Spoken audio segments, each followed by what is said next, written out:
So I recently set myself the challenge of going to every folk club in London, so I figured what better place to start than my old regular one, Bowes Park Folk Club in North London, which is where I'm going now.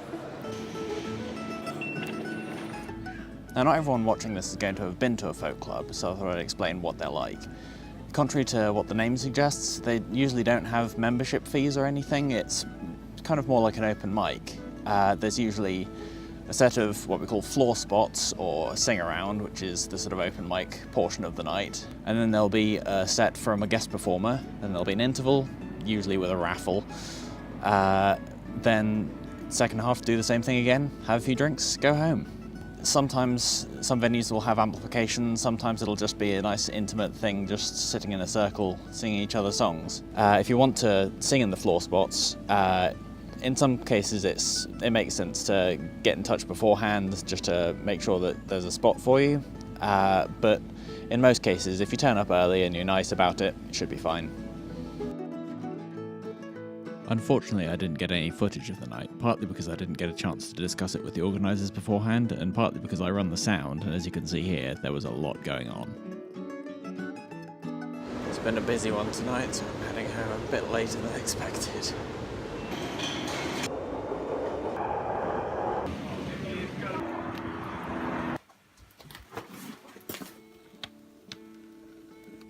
So what is it about folk clubs that makes them so special? I think for me part of it is the fact that they're all unique. When you go from one to another you can feel there's something about the place that they're in and the people that are there that combine to make a different vibe in every one that you walk into.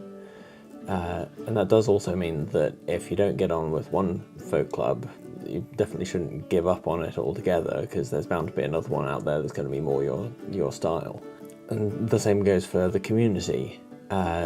There's a real sense of a vibe and a community around folk music that feels very open and welcoming, and that's borne out, I think, by the musical life of it. The tradition of singing harmony in choruses makes for a feeling of being supported as a musician, kind of unlike anything I've ever really come across. When you come around to the chorus of a song that you know and love, and you suddenly realise that everyone is just singing along with you, and you have this pad of beautiful harmony going under everything you're singing. It's a really magical experience. On a more practical note, folk clubs do also often give you the chance to see the big names of folk for much less money than you would normally see at like your standard kind of gigs. And also, as well as the big names, you can really be introduced to some new performers and to some new songs that you wouldn't otherwise have come across if, like me, you're used to just looking around for new songs on Spotify and YouTube.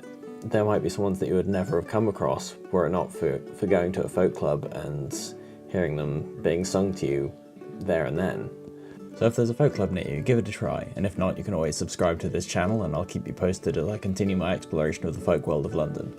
Please do share and like this video if you enjoyed it, and I'll see you soon.